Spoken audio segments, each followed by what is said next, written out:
శ్రీమాత్రే నమ. జయ గురు దత్తాత్రేయ నమ.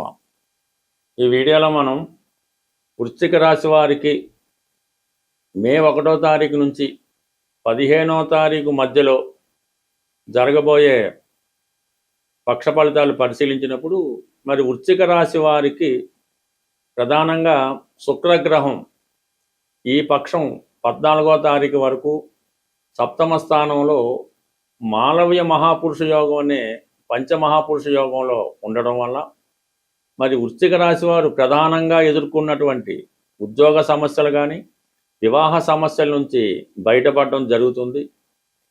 మరి మీ యొక్క జీవిత భాగస్వామికి కొత్త ఉద్యోగ ప్రయత్నం రావడం కానీ మీరు వివాహ ప్రయత్నాలు చేస్తుంటే వివాహ ప్రయత్నాలు చాలా వరకు ఫలించే అవకాశం ఉంది. కొన్ని రకాల సమస్యల నుంచి జాతకుడు బయటపడడం జరుగుతూ ఉంటుంది. ఒక కొత్త పరిచయం మీ జీవితాన్ని మలుపు తెక్కుపోతుంది.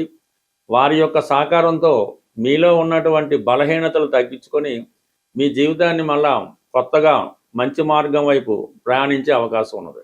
బట్ ఏదైనా ఈ వృశ్చిక రాశి వారి జీవితంలో ఒక కొత్త వ్యక్తి లేదంటే ఒక కొత్త స్త్రీ ప్రవేశించి మీ జీవితానికి ఒక మంచి మార్గం చూపెట్టడం జరుగుతుంది.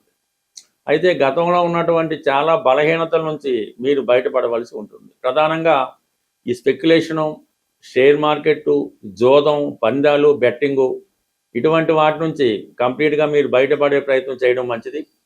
ఈ సమయంలో మీరు ఏదో విధంగా అటు ఉద్యోగపరమైన ఇబ్బంది రావచ్చు, ఉద్యోగం పోగొట్టుకునే ఇబ్బంది కూడా ఉండే అవకాశం ఉంది. వీటన్నిటినీ మీరు సరి చేసుకొని మళ్ళీ మీ కొత్త జీవితం ప్రారంభించడానికి మీ ఇప్పుడు కొత్తగా పరిచయమైనటువంటి వాళ్ళు మీ జీవితాన్ని చాలా వరకు సహకరించడం జరుగుతుంది.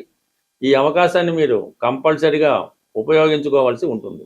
ఎవరి నుంచి ఎన్ని రకాల విమర్శలు వచ్చినా మీరు మాత్రం మీ నిర్ణయాన్ని మార్చుకోకుండా మీ గమ్యాన్ని ఈ విధంగా మార్చుకుంటే కొంతకాలంగా ఇబ్బందులు పడుతున్నటువంటి మీ చాలా సమస్యలకి అటు ఉద్యోగ సమస్య అవ్వచ్చు, ఆర్థిక పరమైన సమస్య అవ్వచ్చు, ఇవన్నీ కూడా మీరు వాటి నుంచి బయటపడతారు. విద్యార్థులు చాలా వరకు గతంలో ఉన్నటువంటి ఫెయిల్యూర్స్ నుంచి బయటపడి మళ్ళా కొత్తగా మీ యొక్క ఎడ్యుకేషను పునఃప్రారంభించడానికి కూడా ఈ గ్రహస్థితి మీకు సహకరించడం జరుగుతుంది. అయితే ప్రధానంగా మరి 6వ స్థానంలో ఉన్నటువంటి రవి బుధుల కలయిక కొత్త ఉద్యోగ ప్రయత్నాలు చాలా వరకు ఫలిస్తాయి. మీరు గతంలో ఏమైనా గవర్నమెంట్ సర్వీస్ ఉద్యోగాల కొరకు ఇంటర్వ్యూ ఇచ్చి ఉన్నా, రిటర్న్ ఎగ్జామ్ రాసి ఉన్నా ఈ సమయంలో ఆ ప్రయత్నం చాలా వరకు నెరవేరే అవకాశం ఉంది. కొత్తగా మీరు ఏదైనా ఇంటర్వ్యూకి వెళ్ళినా, ఒక కాంపిటేటివ్ ఎగ్జామ్స్కి వెళ్ళినా దాంట్లో 100కి 100 సక్సెస్ పొందడం జరుగుతూ ఉంటుంది. అలాగే మీ యొక్క అపోజిషన్ వారు ఎంత గొప్పవారైనా ఈ సమయంలో మీకు వ్యక్తిగత విజయం అన్నది చాలా వరకు లభిస్తుంది. అలాగే కొన్ని ఆర్థికపరమైనటువంటి సమస్యలు కూడా ఈ సమయంలో అంటే మీ యొక్క ఆదాయం పెరగడం వల్ల సడన్గా ఇన్కమ్ రేజ్ అవ్వడం వల్ల కొన్ని సమస్యల నుంచి మీరు బయటపడడం జరుగుతూ ఉంటుంది. బట్ 6వ స్థానంలో రవి విజయానికి కారణమవుతాడు. సప్తమంలో శుక్రుడు మీ జీవితంలో కొత్త మార్పు, కొత్త ఎఫైరు ప్రారంభమవుతుంది. అష్టమ స్థానంలో ఉన్నటువంటి గురువు కుటుంబ స్థానాన్ని వీక్షించడం వలన కుటుంబపరమైన సమస్యలు పరిష్కారం అవుతాయి. ఒక సడన్గా ఆదాయం లభిస్తూ ఉంటుంది. అంటే గతంలో మీరు పోగొట్టుకున్న ధనం కానీ, ఒక చిట్ ఫండ్ కానీ, ఒక ఇన్సూరెన్స్ కానీ ఏదో ఒకటి సడన్గా మీకు ధనం లాభం కలిగే అవకాశం ఉంది.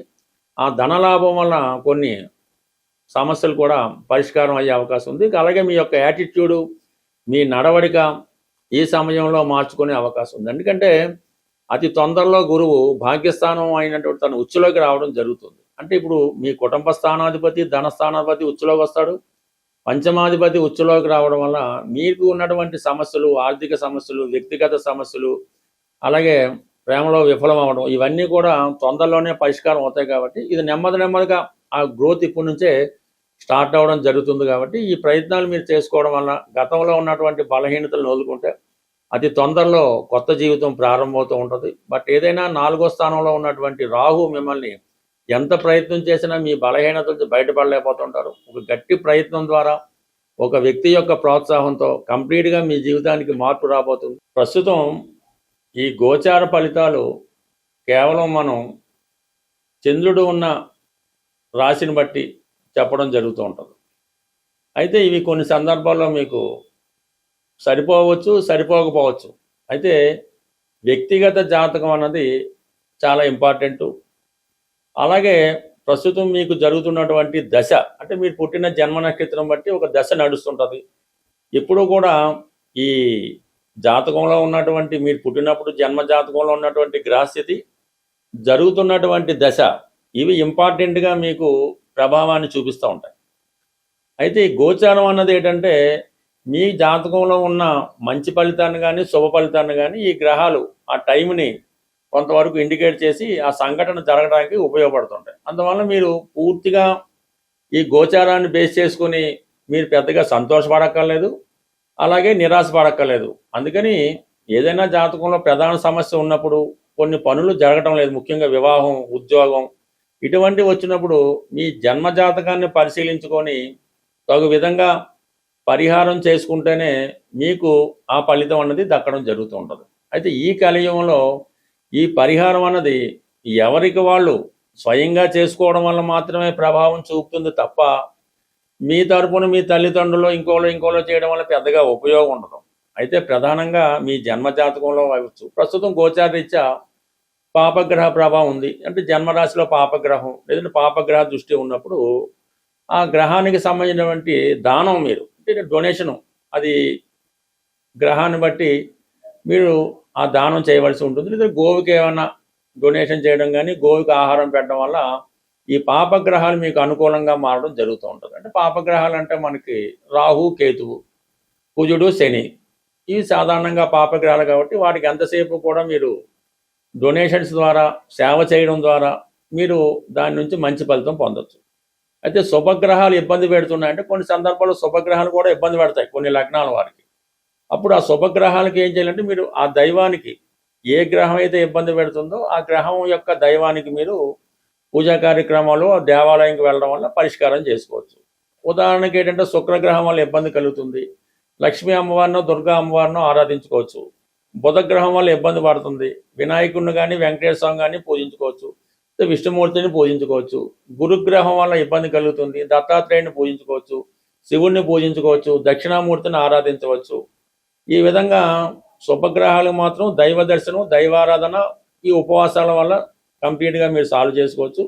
ఈ పాపగ్రహాలకి ఏంటంటే, గోసేవ వల్ల, డొనేషన్ చేయడం వల్ల, మీ పెద్దవాళ్ళకి సేవ చేయడం వల్ల, శనిగ్రహం ఇబ్బంది పెడుతున్నాడు, మీ తాతగారికో లేదంటే మీ తండ్రి గారు వృద్ధులైంటే వారికో సేవ చేయడం వల్ల అది కంప్లీట్గా మీకు బ్రహ్మాండంగా పనిచేస్తుంటుంది.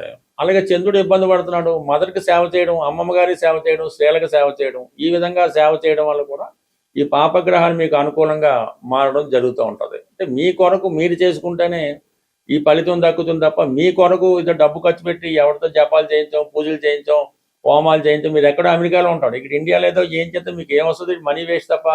దానివల్ల మీరు జ్యోతిష్ శాస్త్రాన్ని మొత్తం నిందించడం, జ్యోతిష్కులను విమర్శించడం, ఇవన్నీ పక్కన పెట్టి వ్యక్తిగతంగా చిన్న ప్రయత్నమైన కేవలం చీమలకి కొద్దిగా పంచదార వేయడం వల్ల కూడా అనేక రకాల ఇబ్బందుల నుంచి, ఆర్థిక ఇబ్బందుల నుంచి మీరు బయటపడే అవకాశం ఉంది. కాబట్టి ఖచ్చితంగా మీ జన్మజాతకాన్ని చూపించుకోండి, మీ పరిహారాన్ని మీరే చేసుకోండి. ఎవడికి ఆకలిస్తే వాడు భోజనం చేయాలి తప్ప, ఎవడు భోజనం చేస్తే మీ ఆకలి అట్టు తీరుతుంది ఈ కలియుగంలో. జై సాయిరాం.